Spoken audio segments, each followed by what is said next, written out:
রায়মঙ্গল নদীতে বিশাল আকারের শঙ্কর মাছ ধরা পড়ল মৎস্যজীবীর জালে।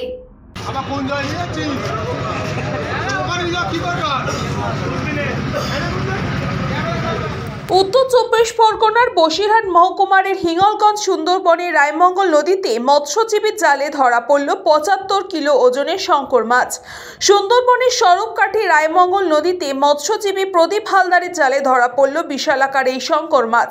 শঙ্কর মাছ পেয়েছি সরবকাঠি রায়মঙ্গল নদীতে। কীভাবে তুললে?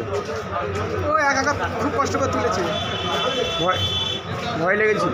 না, ভয় লাগেনি। ভয় এর আগে একটা পেয়েছিলাম, সেটা 1 কুইন্টাল 20 কেজি রয়েছে। এখন কোথায় নিয়ে এসেছো? এখন ওই বাংলায় ছেটে নিয়ে এসেছি মাছের কাটায়। বিক্রি করে দিয়েছো? বিক্রি করে দিয়েছি। তুমি পেয়েছো?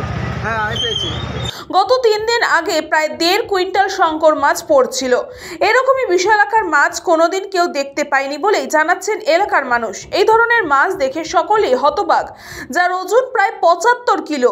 মৎস্যজীবী ওই মাছটি নিয়ে আসে বাঁকড়া মৎস্য বাজারে। এই মাছ দেখতে মৎস্য বাজারে ভিড় জমিয়েছেন প্রত্যেকেই। অবশেষে মাছটি বিক্রি হয় ৩০,০০০ টাকায়। এই ধরনের মাছ খেয়ে সাধারণ মৎস্যজীবী যথেষ্টই খুশি। যে আমাদের পার্শ্ববর্তী নদী রায়মঙ্গল নদীতে মাছটা পেয়েছে, মাছটার ওয়েট ৭৫ কেজি ওয়েট।